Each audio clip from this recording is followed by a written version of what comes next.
Okey, kita bersama lagi dalam siri perkongsian ilmu dari Fakulti Sains Sosial dan Kemanusiaan kali yang ke-13. Buat kali yang ke-13. Okey. Kita akan bersama dengan Puan Roziah binti Tamin, penolong pegawai sains di Fakulti Sains Sosial dan Kemanusiaan yang akan berkongsi bersama-sama kita sedikit ilmu mengenai selangkah ke majlis rasmi makan malam. Selama ni kita biasa dengar orang pergi dinner, pergi makan malam, tapi setiap majlis mesti ada protokolnya. Jadi tanpa melengahkan masa, saya teruskan sahaja kepada Puan Roziah untuk berkongsi ilmu mengenai selangkah ke majlis rasmi makan malam. Dipersilakan. Bismillahirrahmanirrahim. Rabbi shrah li sadri wa yassir li amri wahlul 'uqdatam min lisani yafqahu qawli. Dahulu saya ucapkan ribuan terima kasih kepada Puan Irda Wanti selaku moderator kita bagi program perkongsian ilmu pada petang ini. Okay, Assalamualaikum warahmatullahi taala wabarakatuh bagi semua yang sedang mengikuti program ini. Okay, terlebih dahulu juga saya ingin mengucapkan ribuan terima kasih kepada pihak pengurusan fakulti kerana memberi ruang dan peluang bagi saya untuk berkongsi sedikit ilmu tentang tata cara ataupun protokol untuk kita ke majlis rasmi.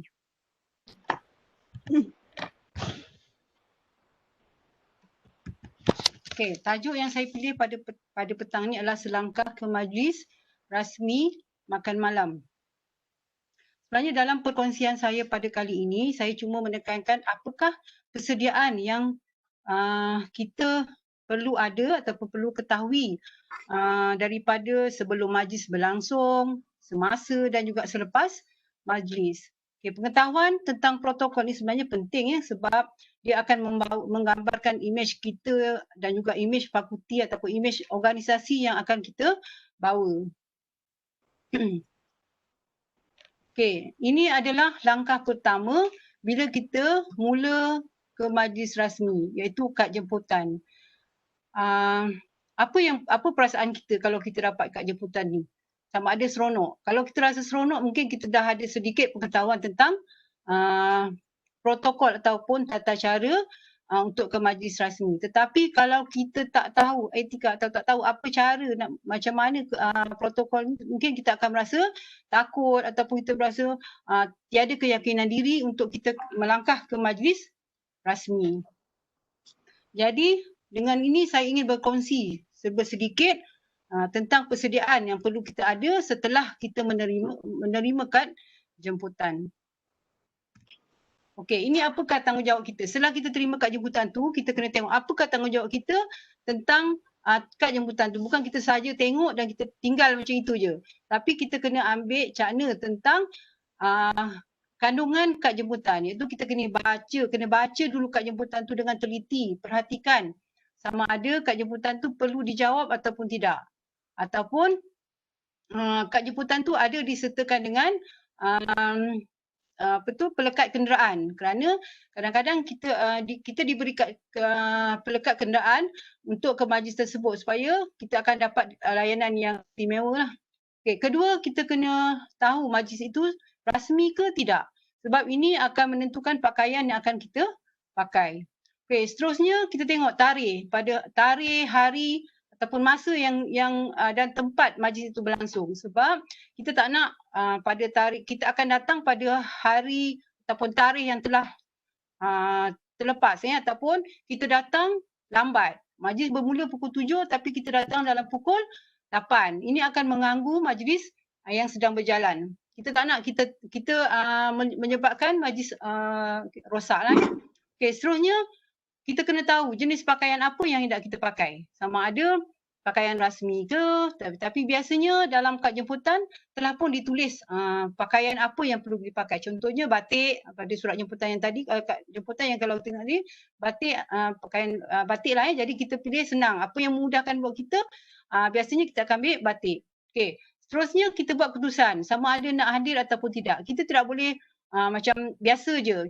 Ambil tu tak ada beri jawapan sebab ini akan menyusahkan urus dia untuk meletak ataupun membuat bajet dari segi susunan kerusi, dari segi bilangan tempahan tempahan makanan yang nak dibuat. Okey.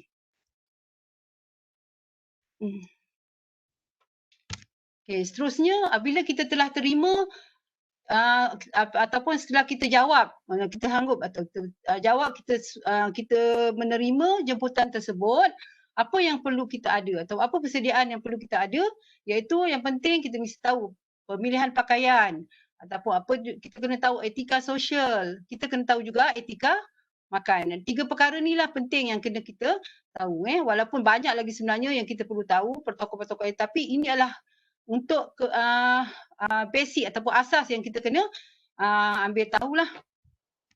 Okey.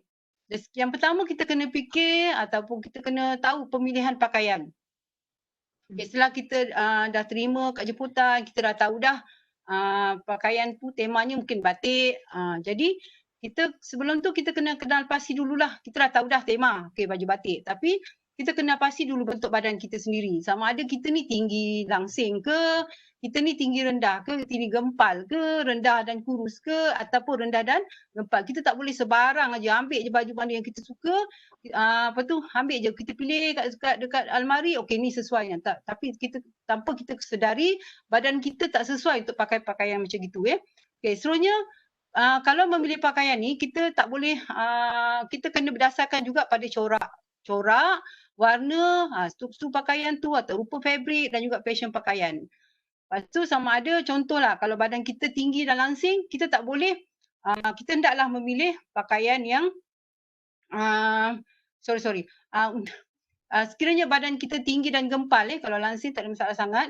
Tapi jika badan kita atau bentuk badan kita ni tinggi dan gempal, kita kenalah memilih corak yang kecil supaya nampak lebih kurus. Okey. Bagi yang warna pula lebih baik ataupun elok kita pilih warna yang gelap. Dan juga kalau corak yang jalur, kita hendaklah memilih jalur yang menegak. Okay. Bagi yang rendah dan gempal pula, eloknya kita pilih corak-corak yang agak besar supaya nampak kita lebih besar. Okay. Kalau dari segi color ataupun warna, lebih baik kita pilih color yang macam agak cerah. Okay. Lepas tu, kalau dari segi jalur pula, kalau badan kita dah rendah dan gempal ni, eloklah kita pakai jalur yang menegak supaya kita akan nampak lebih kurus. Okay. Dan juga kalau badan kita agak besar, kita tak boleh memilih ataupun istilahnya gemuk lah kita janganlah memilih pakaian yang jenis fabrik yang cengkam. Di mana kalau kita pakai tu dia akan menampakkan bentuk badan kita. Kadang ada tak semua bahagian-bahagian badan kita yang kita perlu tonjolkan. Contoh bahagian perut, tapi kita ada perut yang boncit ataupun punggung kita besar. Jadi seloknya kita jangan gunakan fabrik yang cengkam sebab dia akan menampakkan bentuk badan kita. Okey, seterusnya dari segi tata cara pemilihan pakaian, kita hendaklah pilih pakaian kita hendaklah bersih dan sesuai dengan majlis. Okey. Bagi pasangan yang pergi ataupun suami isteri yang dapat jemputan, pastikan pakaian kita hendaklah sedondon lah. Kalau kata merah, dua-dua merah. Kalau hijau, dua-dua hijau. Jadi nampak cantik, nampak ada kesepahaman. Okey. Bagi wanita pula janganlah pula pakai baju yang berkilau pada waktu siang. Jadi kita dah tahu tadi majlis kita ada pada waktu malam. Jadi kita bolehlah untuk pakai pakaian berkilau ni pada waktu malam. Jangan kita pakai pada waktu siang pula. Okey, bagi pakai corak yang berwarna-warni, elakkanlah kalau ada sekurang-kurangnya jangan melebihi 4 warna. Kalau bagi yang bercorak lah, kalau setakat 2, 3 tu masih boleh diterima. Okey, semak dulu pakaian sebelum keluar. Contohnya, kalau kita tak ini bagi yang mengelakkan kita dalam situasi yang memalukan lah. Contoh butang tanggal ke ataupun jahitannya terkoyak ke. Kainnya terkoyak. Jadi kalau kita tak pasti, kadang-kadang mungkin pakaian tu dah lama kita tak pakai. Jadi bila kita pakai, mungkin ada bahagian-bahagian yang rosak lah. Jadi kalau boleh sebelum kita keluar rumah, kita suruh suami kita ataupun anak-anak kita tengok dulu pakaian yang kita ada ke sesuai ataupun ada ke yang menjolok mata ke. Okey. Okey, seterusnya kita tak boleh sama jugalah yang tadi, kita tak boleh pakaian yang menjolok mata sebab ini akan mengganggu konsentrasi ataupun fokus terutamanya tetamu lelaki lah. Jadi kalau boleh kita di samping ia akan mendatangkan dosa, jadi kalau boleh pakailah pakaian yang sopan. Okey, kalau dari segi pakai minyak wangi pula kalau boleh terutamanya wanita, kalau boleh janganlah pakai yang sampai mengganggu terutamanya orang lelaki lah mengganggu konsentrasi tetamu semua ada yang duduk di sebelah-sebelah kita. Okey.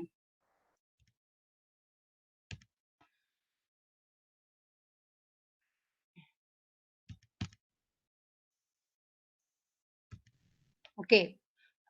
Ini adalah tema, ini kalau majlis tersebut telah ditetapkan untuk tema batik. Jadi panduan bagi mereka yang ataupun lelaki yang nak memakai batik mestilah berlengan panjang.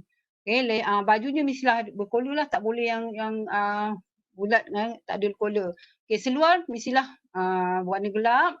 Okey, biasanya seelok-eloknya lah kita pilihlah batik Malaysia sebenarnya banyak jenis-jenis batik yang terdapat di pasaran, tapi seelok-eloknya kita pilihlah batik Malaysia supaya dengan ini kita akan dapat mempromosikan juga kita punya batik untuk negara kita untuk apa ni pendapatan penduduk di negara kita lah. Okey, seterusnya corak yang tak boleh melampau sangatlah, macam banyak sangat corak terang. Jadi menyebabkan pandangan orang itu jadi macam mengganggu pandangan orang lah. Melampau. Jadi mungkin akan menjadi perhatian. Kenapa terang sangat gitu . Okey, bagi wanita pula eloknya pakailah baju kurung ataupun kebaya yang bersesuaian lah. Okey, bagi pemilihan beg tangan, seeloknya warnanya adalah sesuai dengan kasut dan juga pakaian. Janganlah baju hijau, kasut oranye, lepas tu handbag warna biru. Kalau boleh kita ada keseragaman lah. Jadi orang pandang pun kemas, cantik. Okay. Kalau memilih beg tangan yang bertali, seelok-eloknya kita bawalah penyangkut beg. Kita boleh dapatkan di kedai-kedai supaya tujuan penyangkut beg ni adalah untuk menggantungkan beg kita tu. Sebab kita tak perlulah letak kat bawah kaki. Sebab kadang bila kita letak kat bawah kaki, kadang-kadang orang yang lalu lalang kadang tersepak kat handbag kita tu. Jadi kan puas kita nak cari kat mana handbag kita ni. Kita dah ke bahagian laluan orang mengganggu laluan orang. Okey, kalau seeloknya beli kalau kata yang nak memudahkan kita lagi boleh juga kalau tak ada lah, contoh kalau tak ada yang bertali, kita boleh juga bawa handbag yang jenis genggam ataupun jenis clutch.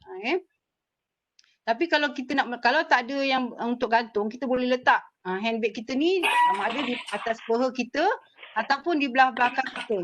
Maksudnya belah belakang kita dia tidak akan mengganggu orang-orang di sebelah kita. Okey, apa yang kita perlu bawa dalam handbag kita tu cuma kad pengenalan, okey, ataupun wang tunai sedikit dan juga telefon bimbit. Tak perlu kita bawa segala bil semua kita masukkan dalam handbag kita, tak perlu Okey, bagi alat solid pula cukuplah hanya bawa bedak padat ataupun dan gincu bibir je, sebab kita biasanya gincu bibir ni bagi wanita dia akan menggunakan semula sebab bila kita dah minum ataupun kita dah makan mungkin lipstik kita akan hilang jadi biasanya kita bagi perempuan lah dia akan menggunakan semula lah gincu ataupun touch up sikit tapi biasanya kalau kita nak memakai lipstik ni kalau boleh eloklah kita ke bilik air ataupun ke tempat lain lah, jangan dekat meja tu kita sambil duduk tu kita pakai lipstik. Jadi tak bagus macam tu, kalau boleh kita elakkan. Okey, ini adalah contoh handbag ataupun beg tangan kita yang sesuai untuk kita bawa pada majlis makan malam. Dia ada macam kilat-kilat sikit, kecil tak ada besar. Lepas tu ini contoh tempat gantung penyangkut beg. Okey. Okey, ini kalau boleh bawa lah, kalau tak ada pun tidak menjadi satu kewajipan Okey, kita kepada etika sosial. Apa yang kita kena tahu tentang etika sosial ni? Dia etika sosial ni dia melibatkan budi pekerti, budi pekerti, akhlak kita, macam mana kita nak bawa diri kita dari segi perbualan, macam mana kita nak berkenalan dengan orang, macam mana gaya diri kita nak bawa dalam majlis tu, adakah kita suka-suka duduk macam gini ataupun kita cakap kita jerit-jerit, itu kita kena tahulah, itu adalah tata cara ataupun etika sosial yang kena pelajari, kita kena tahu. Okey, ini adalah salah satu tajuk perbualan yang jangan kalau boleh tajuk ni jangan kita bincangkan atau semasa kita berbual. Contoh isu-isu politik macam sekarang ni, isu cerita pasal ni boleh jadi gaduh kalau isu politik kita cerita dalam majlis rasmi ni akan boleh jadi gaduh. Jadi lebih baik kita elakkan. Okey, satu lagi masalah kalau dalam masalah dalam hal pengurusan sebuah organisasi pun kita tak boleh cerita. Masalah bos kita macam gini, masalah pejabat kita macam ni, kita tak boleh. Jangan cerita atau memburuk-burukkan organisasi kita dalam majlis rasmi. Sebab kita tak kenal siapa yang kita berbual tu. Jadi kita tak boleh memburuk-burukkan kita punya organisasi kita ataupun pejabat kita ataupun bos kita.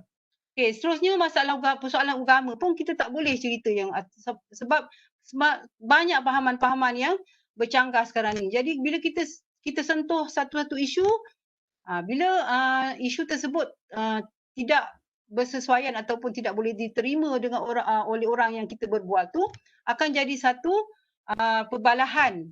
Jadi lebih baik kita elakkan. Satu lagi, kita tak boleh juga cerita peribadi orang lain. Contoh, dia ni badannya gemuk lah, dia ni kita cerita pula, ni maksudnya termasuk dalam ciri-ciri mengumpat lah ni. Kita cerita masalah orang, kita cerita sakit orang tu, dia ni gini, tak boleh. Itu semua perkara-perkara yang aib bagi orang lain, kita jangan cerita. Okey, ini adalah tajuk-tajuk yang dibenarkan. Jadi kita bercerita lah dari segi makanan. Kalau makanan tu apa yang sedap, contoh kita pergi Pontian. Kat Pontian apa sedap makanannya? Kita boleh cerita lah. Okey, tapi sebenarnya sebenarnya dalam perbualan ni ataupun untuk ke majlis rasmi ni, kita sebenarnya bukan saja kita pergi saja, tapi kita sekurang-kurangnya kita ada juga pengetahuan dalam perbualan tu. Kita tak boleh bila orang cerita pasal sukan, kita tak tahulah entahlah, tak tahu. Jadi menyebabkan perbualan kita tu tak menarik. Jadi bila kita ada ilmu, contohlah orang cerita pasal makanan, kita ada tahu, makanan ni kita boleh cerita. Okey, menu ni sedap. Kalau cuba makan ni, kita boleh ceritalah. Okey, kalau cerita pasal tempat atau kita biasa pergi melancong, bila kita cerita, kita banyak pengetahuan tentang tempat-tempat yang melancong. Jadi itu boleh jadikan satu tajuk yang sesuai. Lepas tu rancangan televisyen pula, kita boleh cerita. Rancangan ni sedap, tak bagus, tak apa. Tapi kita kena, jadi bila kita tak ada pengetahuan tentang tu, kita akan jadi macam kaku dalam kita punya perbualan. Kalau contohlah kita tak boleh, contoh kalau kita tak tahu cerita pasal menu, kita boleh cerita pasal sukan. Apa yang kita tahu pasal sukan? Ceritalah pasal sukan. Kalau kita tahu pasal fashion, kita cerita pasal fashion. Kalau kita minat berkebun, kita boleh bercerita, berkebun. Macam ni, contohlah sekarang ni yang terkenal, bayam Brazil lah, macam mana nak masak, itu kita boleh ceritalah. Sebenarnya dalam perbualan tu kita boleh memberi manfaat juga kepada orang lain. Daripada kita bercerita yang buruk-buruk pasal orang, kita yang tak baik, lebih baik kita bercerita benda-benda yang boleh sekurang-kurangnya orang yang mendengar tu dapat manfaat dari apa bahan atau apa yang kita ceritakan. Macam contoh muzik, muzik yang kita gemari ataupun muzik ni pun kita boleh cerita. Kadang kita tak tahu, tiba-tiba orang yang kita berbual tu ada sama-sama minat muzik yang zaman 50-an, zaman 60-an. Jadi rupanya kita pun sama juga. Dulu kita minat. Jadi itu jadi perbualan tu akan lebih menarik. Ini kalau pada gambar ni kalau kita tengok, kalau boleh elakkanlah sebab bila kita berbual dalam keadaan kita berpeluk tubuh, apa agaknya perasaan orang yang mendengar ataupun apa agaknya situasi yang kita boleh nampak. Mestilah macam tak seronok, macam mana macam tak adalah macam terus keras saja. Jadi mungkin perbualan tu mungkin dalam masa yang singkat dah habis, dah tak seronok. Kita akan cari tempat lain atau kawan-kawan lain.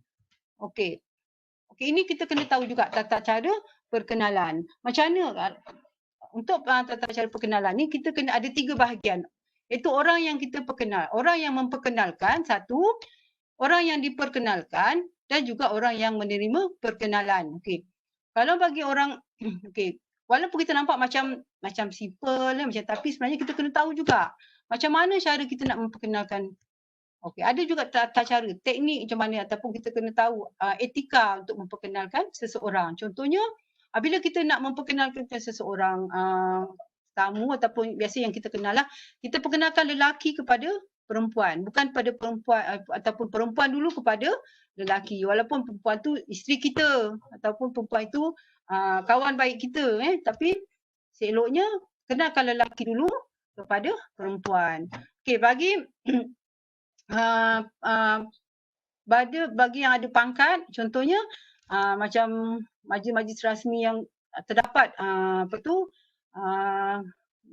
tetamu yang berpangkat tinggi, okey, kita boleh perkenalkan orang yang lebih rendah pangkatnya kepada orang yang lebih tinggi. Tapi sebenarnya kalau dalam majlis yang macam ini, kita dah tahu dah. Kalau kita dah tahu dah, oh dia ni bos ni, dia ni pegawai ni, dia ni yang ni maksudnya dalam majlis ni ada terdapat berbilang kategori. Jadi tapi kita tahulah, sebab kalau kita tak tahu, kita tak boleh juga macam perkenalkan orang yang lebih rendah pangkat. Kita tak tahu pangkat dia tinggi ke, pangkat dia kita tak tahu. Jadi yang ni kita ambil saja yang kita untuk yang pertama tadi, iaitu lelaki kepada perempuan. Kalau kita tak tahu yang pangkat dia tinggi ke pangkat rendah. Okey. Seterusnya, perkenalkan orang yang kurang penting kepada orang yang lebih penting dalam sebuah organisasi. Contohlah macam kerani kepada dekan, contohlah. Ini dalam sebuah organisasi. Okey, seterusnya kita perkenalkan orang muda kepada orang tua. Okey, biasanya kadang-kadang dalam majlis tu ada yang kita dalam bukan ada, contoh dalam majlis yang kita tak tahu pun siapa pangkatnya, jadi kita boleh gunakan yang inilah, perkenalkan orang yang muda kepada orang yang tua. Okey, ini adalah adab bersalam. Okey, bagi wanita yang biasanya kadang bila ini satu jadi masalah bagi orang wanita, sebab kadang-kadang bila kita pergi majlis,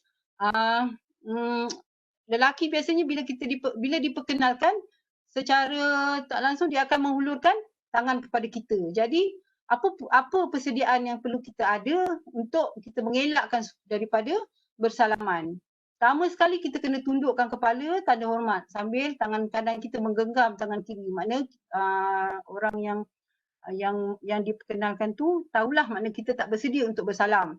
Okay, daripada awal lagi letakkan tangan kanan kita di bahagian belakang. Okay.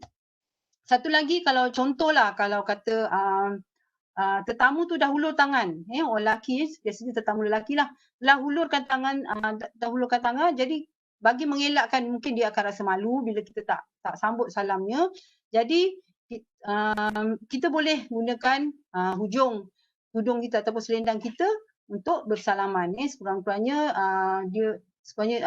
dia tahulah maknanya kita memang bersedia, tidak bersedia untuk bersalaman, tapi sekurang-kurangnya kita menghormati tetamu tersebutlah. Okey, seterusnya untuk orang yang diperkenalkan ni, biasanya orang yang diperkenalkan hendaklah menghulurkan tangan terlebih dahulu. Biasanya contohlah, okey, ni saya perkenalkan Encik Ali kepada Encik Ahmad, contoh kan. Jadi orang yang diperkenalkan itulah yang kena menghulurkan tangan terlebih dahulu. Okey. Orang yang berada pada kedudukan yang rendah dalam suatu jawatan hendaklah mengulurkan tangan terlebih dahulu. Ini biasanya kalau kita sebagai contohlah penolong, contohlah jawatan kerani contoh, kita diperkenalkan kepada dekan ke, kepada MC ke, jadi kita kena mengulurkan tangan terlebih dahulu. Okey, ini adalah gaya bersalaman yang betul. Kalau kita tengok sekarang ni, generasi sekarang ni, kalau kita tengok, mereka bersalaman jauh dah dengan cara yang betul. Dengan cara macam tunjuk penumbuk, ujung jari, pusing-pusing jari. Jadi sebenarnya tu dah lari daripada etika, ataupun tidak sopan, pun juga lari daripada sunnah, Seeloknya kita elakkanlah kalau boleh anak-anak kita tegur sikitlah kalau kata, tapi bukan anak-anak kalau saya perhatikan dekat-dekat apa tu, generasi-generasi yang macam usia-usia saya ni pun masih menggunakan kaedah salam yang begitu yang tidak sesuai dipakai ni. Okey, ni kalau dari segi inilah dari untuk bersalam. Okey. Okey, ni tadi kita balik daripada yang kita punya majlis kita tadi Okey, sebelah okey, bila kita dah terima jemputan, okey, kita dah siapkan pakaian, dah pilih pakai, dah pilih semua, pengetahuan sebenarnya okey. Bila kita sampai biasanya kita akan menggunakan kenderaan sendirilah ke majlis yang telah ditetapkan tu. Jadi biasanya kalau kita sampai di lobi hotel tu, kita akan disambut oleh pelayan, disambut oleh penyambut tetamu lah jadi kita kena tahu juga cara keluar kereta macam mana, cara masuk kereta macam mana Kalau bila kita sampai, pintu kereta mungkin akan dibuka Jadi jika suami isteri yang duduk di bahagian belakang, kena tahulah suami mesti keluar dulu baru isteri ikut ataupun isteri diikuti oleh isteri. Okey. Kalau masuk kereta pula, jika suami yang memandu kereta, biarkan isteri yang masuk dahulu Jadi biar isteri yang masuk dulu. Jangan suami terus masuk je tinggalkan isteri dia kat luar. Boleh macam tu Kita sebagai menghormati isteri kita ataupun yang isteri, lebih eloknya kita akan biarkan isteri kita yang akan masuk dahulu Okey. Okey, ini adalah gaya diri apabila kita berdiri di majlis rasmi. Okey, contoh ni kalau kita tengok gambar yang pertama ni, ini sebenarnya kedudukan yang sesuai kalau kita berdiri di dalam majlis, sebab kita tak boleh duduk tegak macam kita ambil gambar pasport, macam kita ambil gambar untuk berkawal atau kita berdiri untuk berkawal kita tak boleh berdiri dalam keadaan macam tu, sebab bila kita berdiri lama kita akan rasa macam tak selesa, kita akan rasa penat Tapi bila kita duduk berdiri cara yang macam gini, yang ada gambar yang kalau kita tengok ni, gaya berdiri yang betul ni, sebab bila tengok kaki kita, yang satu bahagian kanan atau kiri akan ke depan, yang bahagian satu lagi akan letak di bahagian belakang Tangan kita boleh letak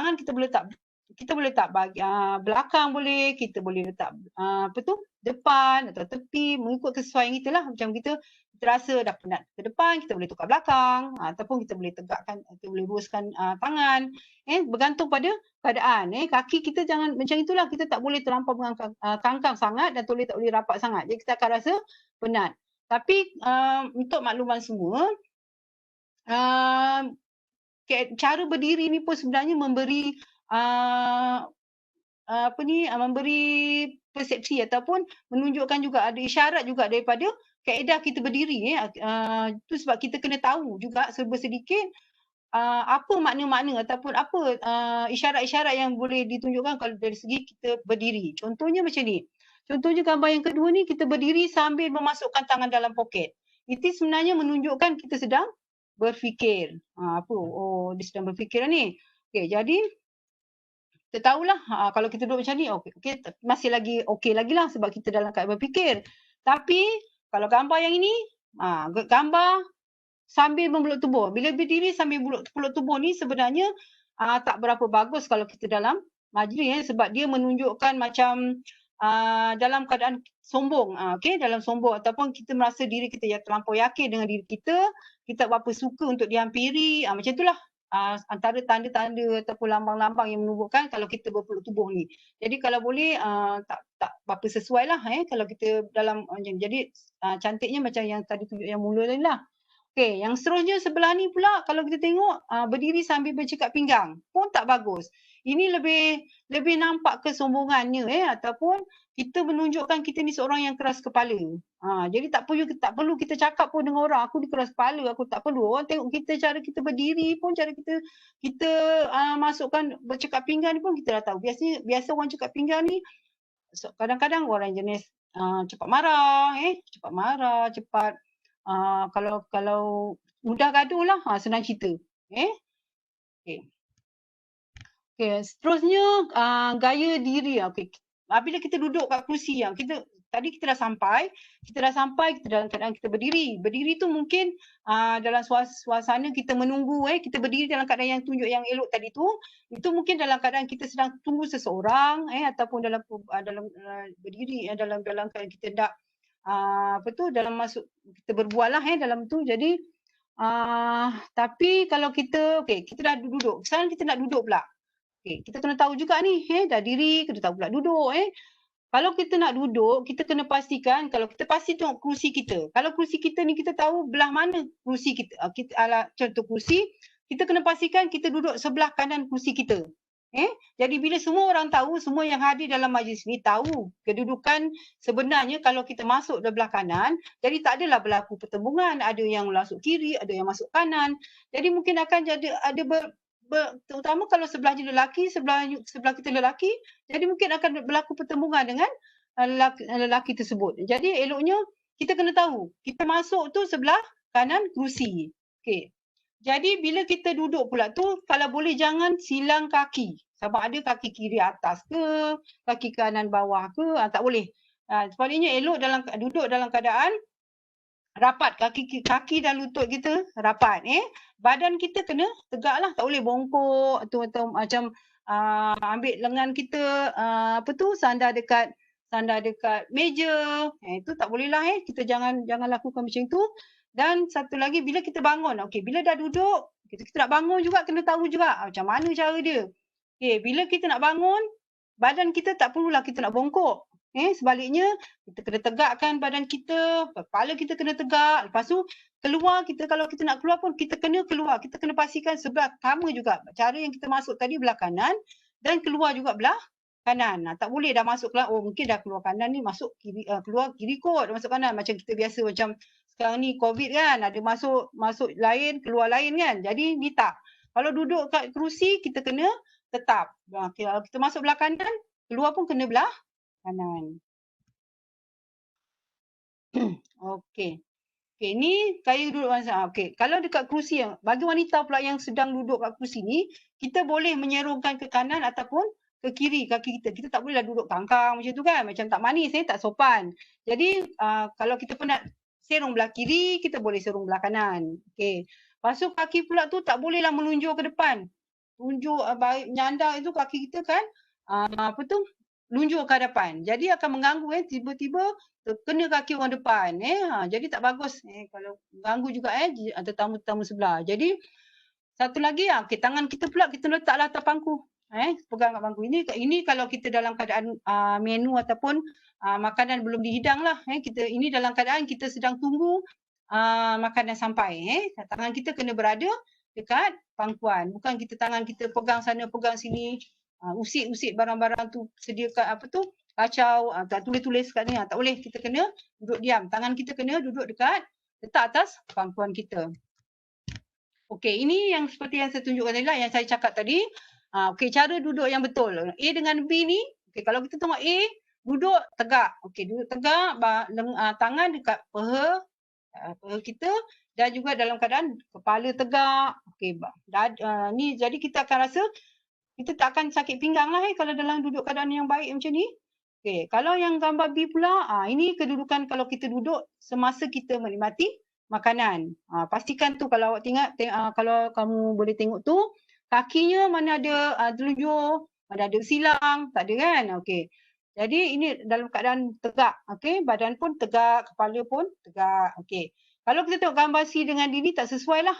Ni yang saya cakap tadi, tak sesuai kita duduk dalam keadaan macam ni semasa kita menikmati juada. Ni pula, kita dah tahu cara duduk, cara berdiri. Kita kena tahu juga cara berjalan. Berjalan pula, badan kita kena berdiri tegak. Jangan bongkok, jangan bongkok. Lepas tu, semasa berjalan, nak jalan tu, kalau eloknya guna langkah kanan. Semuanya ikut sunnah. Mula dengan langkah kanan. Semoga perjalanan kita ataupun majlis kita ataupun apa-apa sajalah yang kita mula dengan kanan, semua diberkati. Rapatkan kedua-dua belah kaki. Rapatlah kakinya biar bergesil. Nampak macam bergesil antara dua lutut. Kepala kena tegak, pandang depan. Jangan sesekali kita tunduk, jalan kita tunduk ke bawah kan. Takut berlanggar pula dengan orang depan. Lepas tu dada kita ni kena bidang lah, kena bidangkan dada. Nampak macam sasa sikit Okey, dada tu kena bidang, lepas tu perut kena kempis. Kempiskan perut walaupun perut boncit. Jadi kita kempiskan sikit perut kita, tahan nafas. Okey, jangan biarkan perut anda ke depan. Walaupun tapi tak boleh nak buat apalah kalau memang perut dah boncit. Okey. Okey, ini tadi jalan, okey, cara berjalan lah. Okey, yang ni jalan yang baik. Okey, ada beberapa contoh tu sopan kan, tinggi, tegak, kakinya rapat, kakinya macam tak adalah melangkah besar sangat tu. Okey, ni gambar yang salah ni terjalan dalam keadaan yang macam ni. Tak sopan lah. Dengan jarak kaki yang jauh macam tu, tak sopan lah untuk kita sebagai yang terutamanya bagi wanita. Okey, sekarang ni kita boleh masuk kepada etika makan. Okay, tadi kita dah tahu dah, kita dah duduk, kita dah jalan tahu. Sekarang ni kita barulah kita akan mula menikmati hidangan. Okey, tapi sebelum tu kita kena tahu juga peraturan. Apa peraturan yang kita kena tahu kalau kita dah duduk makan? Okey, kalau kita sampai tu kan mesti dah ada hidangan dah siap dah, bukan hidangan, contoh peralatan yang dekat meja kita dia dah letak dah susun dah ikut menu yang akan dihantar. Jadi kita janganlah nak belik-belik. Contoh kita tengok sudu tu belakang dia ni jenama apa. Oh ni tak bagus ni tak boleh. Jangan macam tu. Kita duduk tunggu saja makanan yang akan sampai. Okey. Lepas tu kalau kita makan janganlah masa mulut penuh tu kita nak berbual. Okey, cakap mulut kita penuh Jadi kalau boleh biarlah kita habiskan dulu makanan baru kita bercakap. Dan juga kalau masa bercakap tu janganlah kita, kalau kita pegang sudu ataupun garpu, janganlah kita tunjuk-tunjuk orang dengan menggayakan pisau dan sudu tu. Jadi kalau boleh elakkanlah. Lepas tu kalau boleh janganlah mengelap sudu dengan garpu tu. Napkin yang disediakan tu bukan tujuannya untuk mengelap sudu dengan garpu sebab dah bersih dah. Sudu garpu tu memang bersih. Awak jangan risau Kamu semua jangan risau. Dia memang dah bersih dah. Tak ada abuk-abuk dah. Sebelum majlis tu pun memang dah bersih. Jadi sebenarnya ini akan menghina tuan rumah akan rasa terhina kalau kita buat macam tu Okey. Satu lagi, semasa kita menggunakan sudu dengan garpu tu, kalau boleh janganlah macam langgar-langgarkan dia bagi ada bunyi. Jadi kita kena sopan lah. Itu sebenarnya melambangkan kita sama ada kita ni belojo ke, kita ni sopan ke semasa menghadapi makanan. Okey, satu lagi yang tak bagus kita buat ialah kita mencungkil gigi. Okey, masa ni rasa macam makan daging, jadi terselit, kita rasa standby dah dekat dalam handbag kita ada berjokil gigi, kita congkil gigi kita depan tetamu yang lain Jadi kalau boleh elakkan. Lepas tu korek telinga pula. Korek telinga, gatal pula telinganya. Korek ke telinga kat situ. Lepas tu hidung pun sama. Jadi ni pun tak boleh. Kita elakkan Okey. Lepas tu apabila kita termakan makanan yang pedas. Okey, contohlah kita tak tahu yang tu pedas, jadi kita makan terasa macam tak boleh nak buat apalah. Jadi kita minum air sejuk. Ambil air sejuk minum dan elakkan kita ludah keluar. Walaupun dalam keadaan spontan, kalau boleh kita kawal diri kita. Walaupun panas, tapi kita kena kawal diri kita dalam keadaan macam tak dijangka lah. Itu semua dalam keadaan yang kita tak terjangka Okey. Satu lagi elakkan pula sedawa. Sedawa ke, bersin ke depan tetamu yang lain walaupun kita rasa kenyang sangat. Tapi janganlah tunjukkan tapi ada setengah budaya kalau sedawa tu memang disukalah sebab menunjukkan mungkin kita ni seronok ataupun suka dengan makanan atau makanannya sedap itu bagi tetamu macam kita dijemput ke rumah orang ada setengah macam tu budaya sedawa ni macam dia tuan rumah akan rasa seronok bila kita dengar kita sedawa sebab mungkin sedaplah dimasak tapi dalam majlis rasmi elakkan. Kalau nak kita hirup sup pula tu, kalau boleh janganlah sampai berbunyi kan, sedapnya. Tak boleh macam tu Okey, kalau nak bersolek pula tu janganlah kat meja makan. Kalau boleh, kalau rasa lipstick kita dah tanggal ke, rasa macam nak touch up sikit, kita keluar, kita pergi ke tandas. Okey, ni kalau kita tengok ni ada, kita kena tahu sikitlah macam mana cara makanan tu dihidang. Yang ni kita akan tahu tetamu hormat akan menerima hidangan terlebih dahulu. Okey, dia akan hantar tetamu hormat dulu. Janganlah kita kata kenapa kita ni dia tak hantar tak boleh macam tu sebab kita tahu dalam majlis tu kita kena tahu siapa tetamu hormat dan kita ni siapa kita kalau tak kita kalau melainkan kita ni adalah tetamu hormat. Jadi kita akan dihidang terlebih dahulu. Okey. Biasanya wanita ni akan menerima hidangan lebih awal lah dari tetamu lelaki. Jadi jangan jealous lah, jangan cemburu lah bagi yang lelaki sebab wanita ni diberi layanan istimewa sikit. Okey, bagi makanan, okey, kita kena tahu makanan ni dihidangkan dari sebelah kiri tetamu. Okey, jangan kita macam mengelak pula ya. Biasanya makanan akan datang sebelah kiri tetamu. Okey, minuman pula dia hidang di sebelah kanan. Okey, dia akan tu sebabnya gelas kita di sebelah kanan Okey, kedudukan sudu di sebelah kanan dan garpu ni kita kena tahu. Okey, kita kena tahu kedudukan tu. Kedudukan sudu dan garpu. Okey, selepas selesai pula tu, okey, sisa yang tu makanan sisa yang akan diangkat tu sama ada di sebelah kiri ataupun kanan. Ni pelayan akan ambil lah sama ada tak kira sebelah kiri atau belah kanan, dia akan ambil makanan ataupun pinggan yang telah kita gunakan. Okey, kita kena tahu juga bila majlis selesai, tuan rumah akan beri isyarat selesai dengan cara bangun dari tempat duduk ni.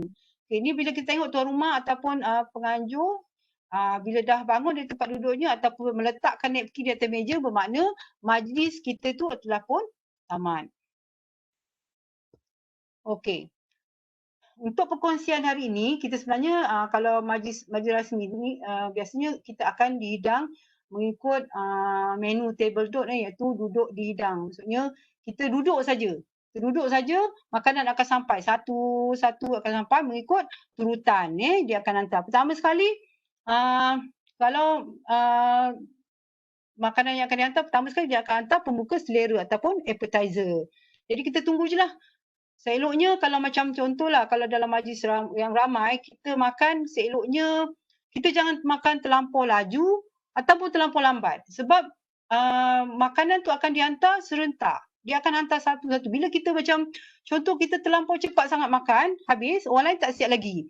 Lepas tu kalau kita lambat sangat makan pula, orang lain dia dah angkat, kita masih lagi makan hidangan tu kan. Jadi kalau boleh, kita rasa kalau kita tengok macam semua macam dah habis, kita pun kena ikut rentak majlis tu Okay. Lepas appetizer, kita akan dihantar dengan hidangan sup. Okay. Seterusnya, lepas sup barulah kita akan diberi makanan utama. Utama ni tak kisahlah kalau kita tengok pada setting meja kita. Kalau ada garpu dan pisau, maknanya hidangan utama adalah steak ataupun daging ataupun ayam. Tapi kalau kita tengok hidangan ataupun cutlery yang disusun tu adalah sudu dan garpu, maknanya makanan utama kemungkinan nasi ataupun kemungkinan mi. Jadi yang penting makanan tu mengenyangkan. Okey, seterusnya kita akan dibagi selepas kita makan utama dah habis, kita akan dihantar dengan pencuci mulut ataupun dessert. Yang terakhir sekali barulah kita akan dihantar dengan minuman panas iaitu teh dan kopi. Okey, ini adalah satu contohlah macam mana susunan peralatan-peralatan yang disediakan di atas meja. Bila kita sampai je, kita dah siap dah macam ni. Tapi kita jangan alih-alih lah Contohnya bila kita duduk saja-saja, sebentar kita tukar pula sudu belah kiri, garpu belah kanan, suka-suka kita je.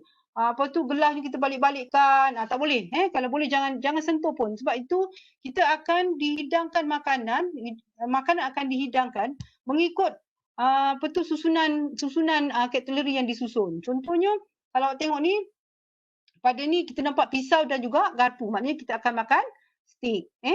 Okey, yang biasanya penggunaan cutlery ni ataupun sudu dan garpu ni biasanya kita akan gunakan daripada luar. Ini kena tahu penggunaannya adalah dari luar ke dalam. Maksudnya contoh kalau kita tengok ni susunan yang pertama adalah sudu sup. Jadi maknanya kita akan gunakan, dia akan hantar sup. Kita akan makan sup dulu. Biasanya appetizer kadang-kadang kita tak guna sudu. Kadang-kadang dia hantar macam ada yang macam karipak ke contoh, kita boleh gunakan tangan. Jadi kalau kita tengok pada ni tak ada pun untuk diguna untuk contoh untuk makan appetizer. Jadi kita tahulah memang appetizer mungkin tak guna peralatan atau cutlery yang disediakan. Okey, yang ni kalau kita nampak ni sudu sup. Okey, jadi kita akan ambil dulu sup ni. Masa kita ambil sup. Jadi bila dah habis makan, kita akan letak dalam mangkuk sup dan mangkuk sup tu akan diambil beserta dengan sudu. Okey, kedua barulah dia akan hantar makanan utama tadi. Okey, makanan utama kita dah tahulah kita akan gunakan garpu dan pisau. Okey. Lepas tu kedudukannya adalah kalau kita tengok sebelah kanan dia adalah pisau, bahagian sudut adalah sebelah kanan, yang garpu ni adalah sebelah kiri. Okey. Kalau nampak juga dalam ni adalah kalau tengok tu sudu dessert. Sudu dessert dan garpu tu dia letak di bahagian atas pinggan tapi kalau contoh biasanya kalau table duduk ni dia tak letak pinggan ni, tapi untuk contoh je. Dia tak akan letak siap-siap pinggan di situ dia akan hantar satu-satu. Tapi ini adalah contoh contoh. Jadi kalau kita tengok tu dessert atau sudu dessert tu, sudu bahagian atas, garpu di bahagian bawah. Kenapa agaknya dia susun macam tu? Ini adalah untuk supaya bila kita ambil sudu tu kita gunakan tangan kanan, yang garpu tu pula kita akan ambil guna tangan kiri. Jadi kita tak payah pusing-pusing terbalik-terbalikkan. Jadi kita cuma terus saja. Bila kita nak gunakan sudu dessert, dessert ni kita terus je ambil tangan kanan pegang sudu, tangan kiri kita ambil garpu. Okey, itu sebabnya. Jadi kita jangan saya cakap tadi, kita tak boleh ubah-ubah yang bahagian penganjur ataupun hotel dah susun macam ni. Okey, jadi kalau kita tengok gelas ni kalau kita tengok ada tiga jenis. Satu gelas water glass, atau biasanya water glass ni macam jenis-jenis goblet dia akan letak air kosong je kat situ. Lepas tu wine glass ni dan juga white glass ni biasanya kalau kita kalau kita orang Islam semua, dia takkan letak lah. Dia takkan letak gelas ni, dia akan letak satu je gelas. Itu goblet ni, jenis-jenis goblet lah. Okay. Lepas tu kalau kita tengok sini, bread plate ataupun pinggan roti. Dia disertakan dengan pisau. Pisau roti tu sebenarnya walaupun dia tulis pisau roti, tapi bukan tujuannya untuk memotong roti jadi kena tahu tu, jangan kita nampak ni potong roti ni, tak sebenarnya. Jadi dia tujuan dia adalah untuk menyapu butter pada roti pisau tu Sebab kalau kita tengok jenis pisau pun lain. Kalau kita tengok pisau untuk steak ataupun daging, dia lebih tajam sebab dia tujuan pisau tu adalah untuk menggerigi ataupun memotong. Jadi dia lebih tajam berbanding dengan pisau untuk yang kita gunakan untuk butter, untuk sapu pada roti. Dia lebih macam rata, ujung dia pun nampak agak bulat sikit. Okey, napkin ni kalau tengok napkin sebenarnya kadang-kadang bergantung kepada penganjur. Biasanya napkin ni dia akan lipat cantik-cantik lah.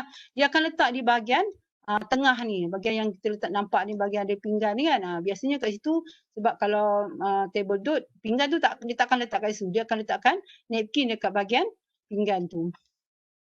Okey. Okey, ini adalah jenis-jenis lipatan napkin. Kalau kita tengok ni banyak sangat jenis lipatan napkin. Tak pula kita hafal satu-satu satu-satu ni apa ni, candle lah, macam lilin lah, macam apa. Tak payah. Kita risau pula ni macam mana pula nak buka nanti kan. Tak perlu kita tak perlu hafal. Tak perlu, jangan nanti kita cuma pergi atau dalam majlis tu kita tengok je dah terhidang je, atau dah siap dah bentuk-bentuk yang macam ni. Kita cuma gunakan aja. Tapi yang penting kita tahu juga. Sebab napkin ni bukan tujuan dia, bukan saja-saja je dia letak situ untuk kita lap mulut je, tapi dia ada makna. Ada makna bagi perjalanan majlis kita. Okey. Fungsi yang saya nak terangkan tadi, fungsi napkin tu Jadi napkin ni sebenarnya berfungsi juga, contohnya kalau kita penganjur tu ataupun majlis nak bermula. Jadi cara kita tahu bila contoh VIP contoh VIP yang akan ataupun tetamu terhormat yang akan memulakan kita punya majlis ni, beliau akan membuka lipatan napkin tu. Tapi saya yang dah terang tadi, napkin kita tak bolehlah kita kipas-kipas kuat-kuat kan. Jadi kita cuma buka je lipatan tu, kita cuma kipas sikit di bahagian kanan kita. Jadi dah terurai dah bentuk-bentuk yang cantik tadi, lipatan-lipatan yang cantik tu. Jadi kita jangan rasa sayang lah, kita tak cantiknya, sayang pula nak buka ni, tak perlu kita terus kipas itu dia akan terurai lipatan tu, dan kita letak je dekat kita punya peha. Sama ada kalau kata napkin tu besar, kita boleh lipat dua lah. Kalau napkin tu kecil, cukuplah untuk satu lapis je. Okey, sama ada kita boleh lipat bentuk 3 segi, lipat 2 je gitu lipat dalam 4 segi pun boleh, ataupun kita tak nak lipat, kita letak macam tu sekeping pun boleh. Okey, dan satu lagi, jangan pula panggil pula pelayan hotel pula untuk bukakan lipatan tu. Tak perlulah, kita boleh buat sendiri jadi kita guna apa tu, kita tahulah guna dia. apa tu, kalau contohlah kalau kita makan sesuatu yang macam kita rasa nak macam terselit ke apa ke nak buang, kita boleh gunakan sikit napkin tu untuk kita keluarkan tulang yang terselit ke, contoh apa pun makanan yang terselit kat mulut kita. Okey. Ini yang saya cakap tadi lah, kita kibas sikit ke bahagian kanan kita bila kita nak buka lipatan napkin tu. Okey. Satu lagi, janganlah pula kita masukkan kain napkin tu pula dalam, kalau contoh lelaki, dia masukkan pula dekat celah leher dia. Tak perlulah macam tu Tak adalah kita rasa kita ni terror sangatlah guna napkin, kita letak, tak perlu Jangan sampai macam tu sekali. Cuma kita letak je dekat peha kita.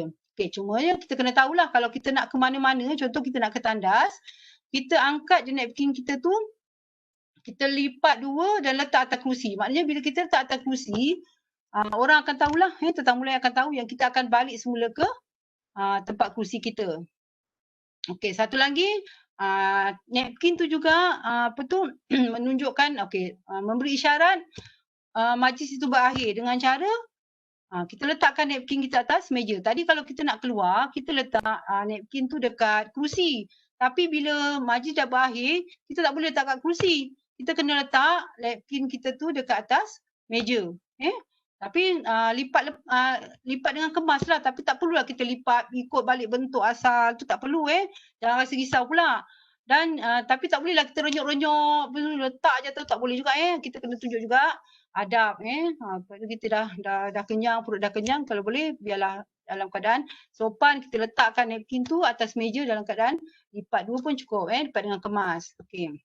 Dan letak atas meja dan sebelah kiri pinggan kita. Okey, seterusnya ini adalah appetizer ataupun hidangan yang akan dihantar pertama sekali akan dihantar iaitu jenis macam contohnya salad, jenis salad lah, macam jenis salad kan, koktail lah, sandwich kecil yang dalam yang kecil-kecil tu yang dalam keadaan dingin, ataupun kalau menu Melayu kita akan gunakan dia akan bagi rojak lah. Jadi kita terima je sekarang keadaan sana, kita terima je apa je yang dihidangkan. Kita tak boleh macam kalau buffet, kita boleh bangun, kita boleh ambil itu, kita boleh ambil ni kan. Kita tak nak ni, tak nak tu, kita boleh pilih. Tapi macam ni kita tak boleh pilih. Kita tunggu je, kita terima je. Kalau kita tak boleh makan, tak suka makan, kita biar je. Atau kita makan sikit je. Kalau kita tak tahu nak gunakan macam mana ni, macam mana nak guna ni, sudu ni macam mana ini, macam mana. Kita kalau kita rasa macam tak yakin, kita tunggu dulu. Kita jangan guna, kita tunggu dulu macam mana orang lain makan. Kalau kita rasa tak yakin lah. Kita cuba-cuba sendiri je Okey, seterusnya baru kita dapat hidangan. Okey, dah habis appetizer, barulah kita akan dihantar dengan hidangan sup. Okey, kalau kita tengok mangkuk sup ni. Mangkuk sup ni kalau kita tengok kiri kanan tu ada telinga, ada tangkai. Okey, tujuan dia apa tujuan agaknya kalau kita tangkai ni? Adakah kita nak tonggengkan dia? Tak, sebenarnya adakah kita nak buka mulut ke? Bukan. Contohnya kalau kita dah makan sup, kita dah tengah makan sup tapi dah nak habis. Maksudnya nak habis tapi kita tak nak habiskan tu macam sayang, sedap kan. Jadi kita boleh macam mana istilahnya, kita boleh tonggengkan mangkuk tu ke hadapan, bukan ke arah kita ke hadapan. Kita boleh gunakan okey, ni yang sebelah ni adalah sudu sup. Sudu sup ni kita akan tengok macam lengkuk sikit kan, tak macam sudu untuk makan utama. Macam sudu kita makan nasi goreng ke, mi goreng ke lain. Jadi mangkuk sup ni, sudu sup ni kalau kita tengok dia ada lengkung sikit. Jadi tujuan dia mudah untuk kita cedok sup yang kita nak. Contoh tadi yang saya kata tadi, tinggal sikit lagi kan, tapi kita nak habiskan juga, sayang. Jadi kita tonggengkan ke depan sedikit dan kita boleh cedok dan kita boleh masukkan lagi. Itu bukan jadi satu kesalahan ni, sebenarnya itulah tata cara kita untuk kita menghabiskan sup yang dihidangkan tu. Okey, ini juga ini tata cara lah. Tadi saya tunjuk cara macam mana kita nak habiskan sup. Tapi kita kena tahu juga cara makannya. Kalau masih panas jangan pula kita tiup. Kita tiup sampai berbuih-buih sup tu kan. Tak boleh.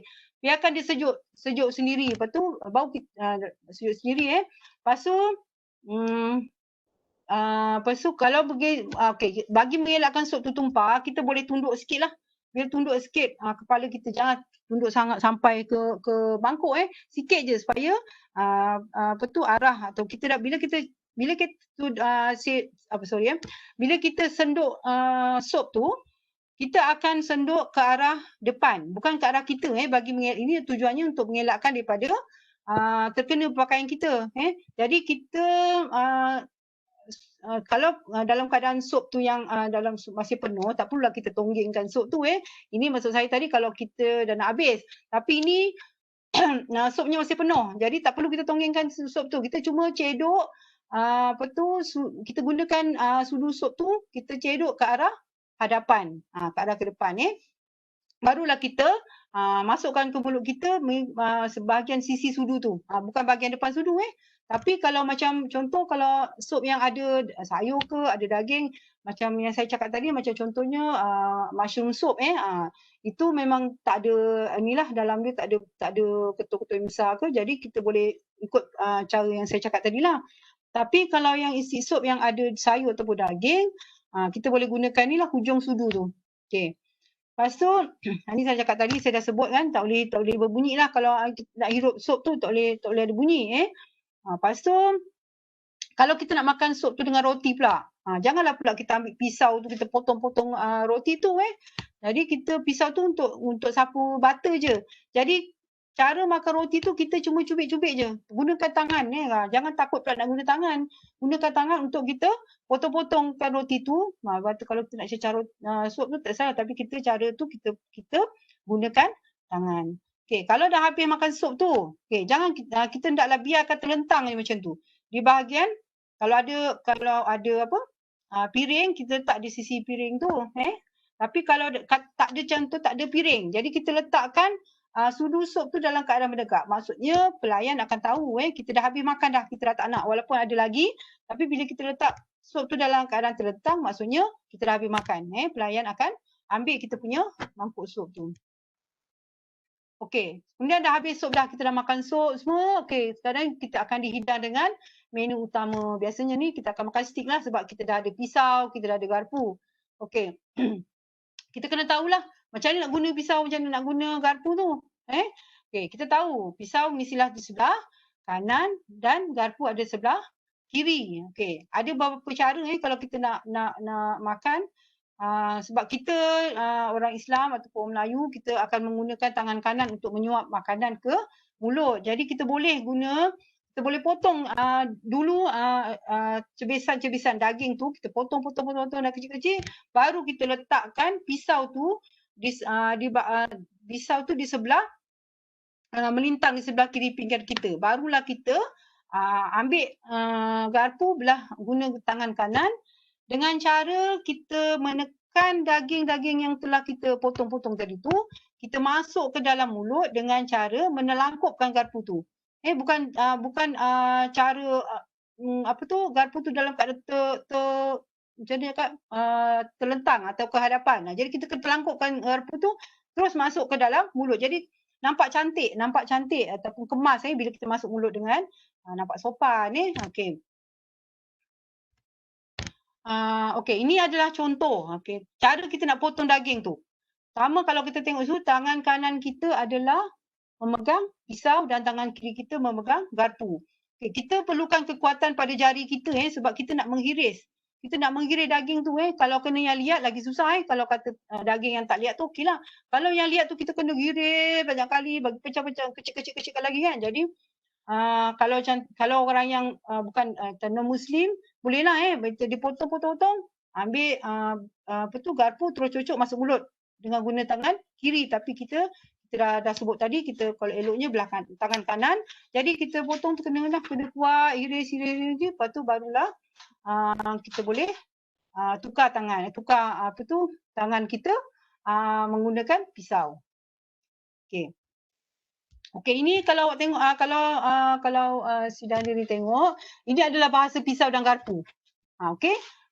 Kalau kita tengok ni, kalau kita dah habis, kita tengok banyak ni banyak istilah-istilah. Kalau kita, ini sebenarnya tujuannya untuk pelayan yang dia akan ambil ataupun dia akan tahu makna daripada sudu dan garpu ni. Kalau dalam melintang macam ni, macam kita nak tunggu lagi makanan yang sampai. Kalau kita tak nak atau kita nak lagi makanan kita lagi dalam keadaan garpu dan pisau dalam keadaan menyilang. Kita boleh nampaklah contoh-contoh tu saya dah bagi. Tapi yang kita kena tahu, bila kita dah habis makan. Itu yang paling penting lah. Kita dah habis ataupun dah habis makan, kedudukan pisau dan garpu tu mesti dalam kedudukan 5:11.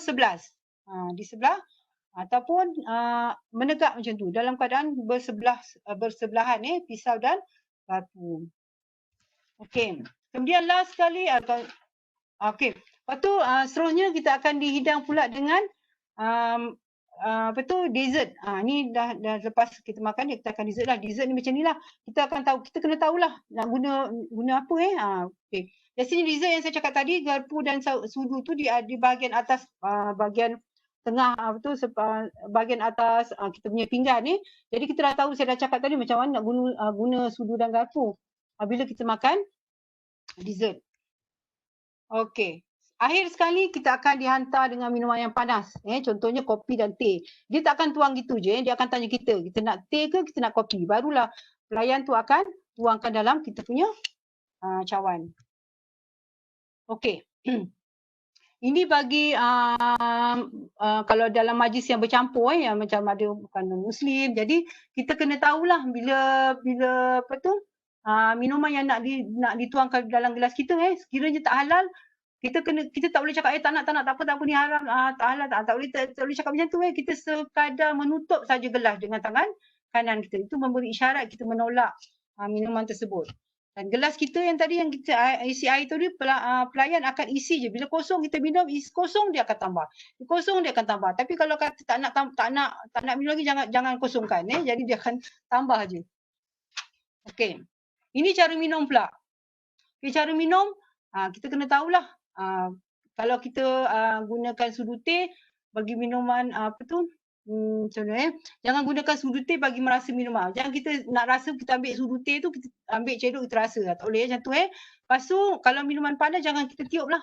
Ni pun tak baguslah. Okey. Okey, gunakan sudu yang kering untuk mengambil gula. Ni salah satu kita kena tahu.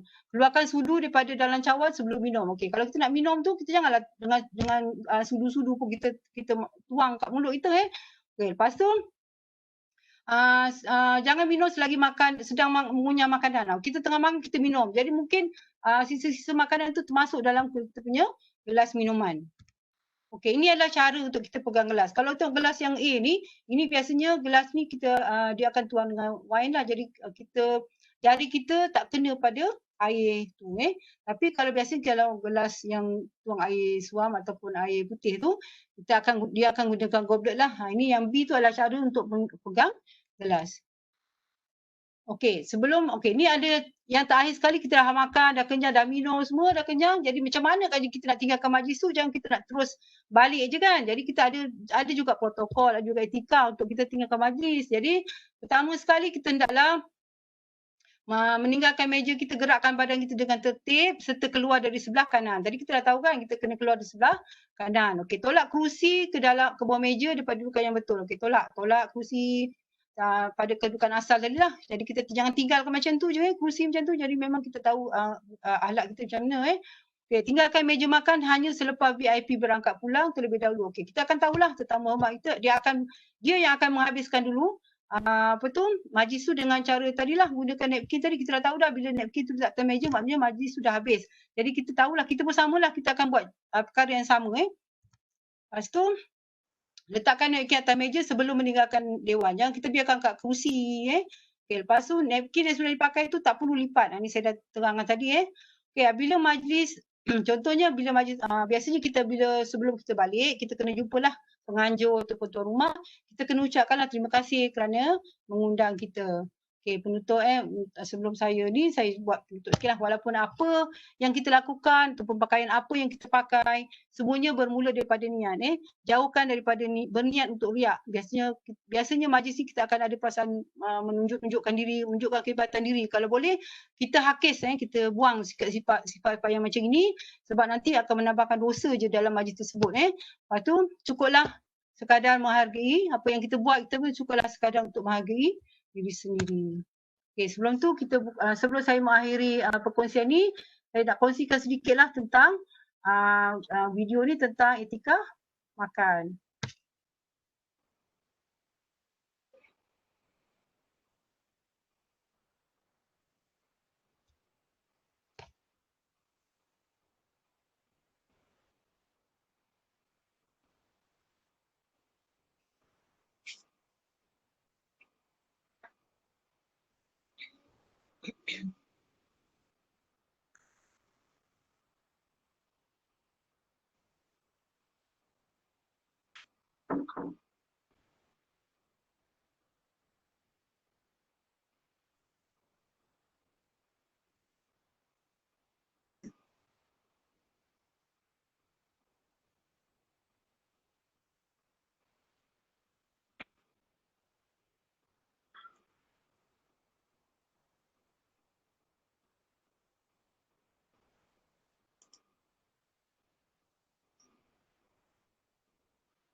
Okey, nampaknya sekian saja saya punya perkongsian.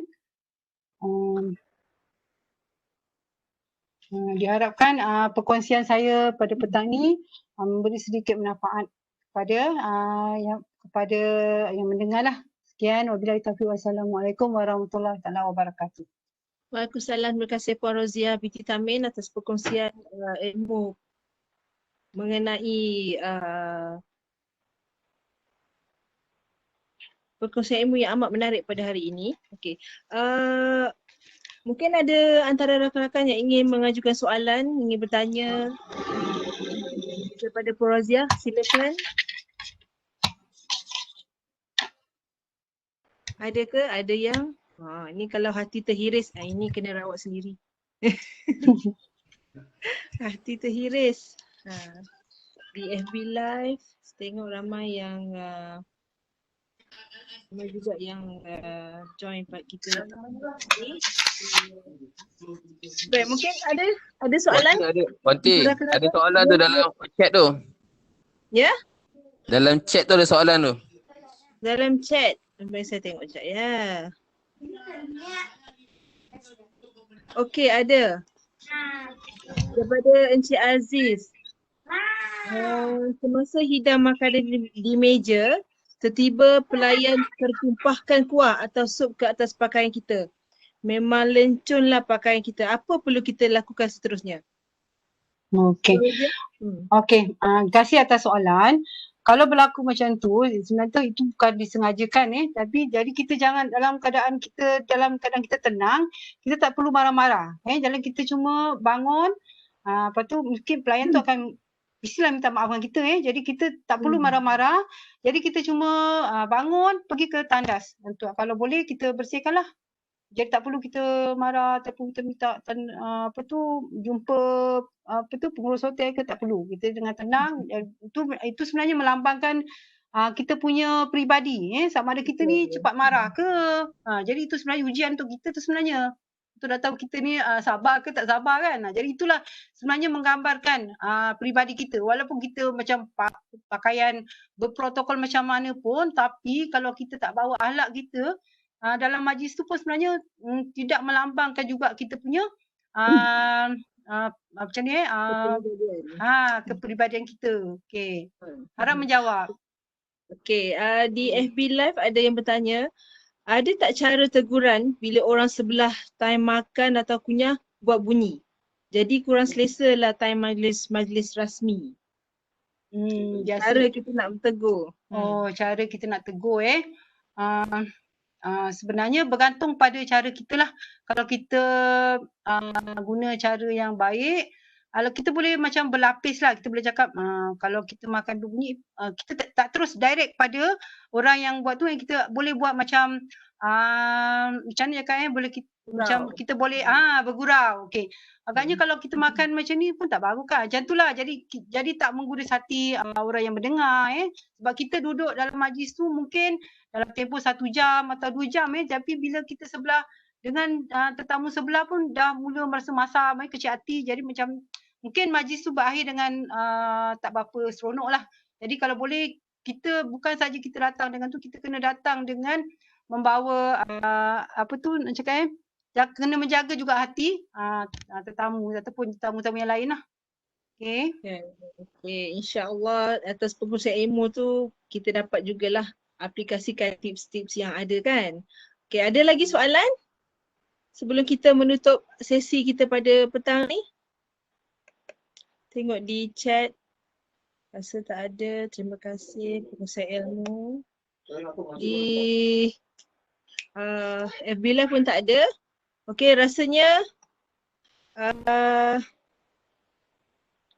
Sekejap ya, ada lagi. Okay, tak ada. Okay, rasanya itu saja majlis perkongsian ilmu kita pada petang ini. Diharapkan ilmu yang dikongsikan dapat memberi manfaat kepada kita semua. Okay, terima kasih kepada Puan Roziah Tamin atas perkongsian ilmu. Sama. Okay, Encik Kai ada apa-apa nak disampaikan? Tak ada, okey. Tak ada, okey. Sekian saja sesi perkongsian ilmu kita pada pada petang ini. Ada, jap. Ya? Kenapa MC tak keluar ke? Okey. Settle. Ada. Okey, terima kasih semua. Terima kasih atas perkongsian pada petang ini. Okey, sekian. Wabillahi taufiq wal hidayah. Wassalamualaikum warahmatullahi wabarakatuh. Dan kita jumpa lagi. Terima kasih semua. Sama. Okey, terima kasih. Puan Roziah. Sama. MC, okey. Terima kasih banyak. Sama. Terima kasih. Aziz. Memeriahkan soalan. Lupa pula saya nak ucapkan selamat hari raya Aidil-Adha kepada semua. Selamat bercuti. Okay.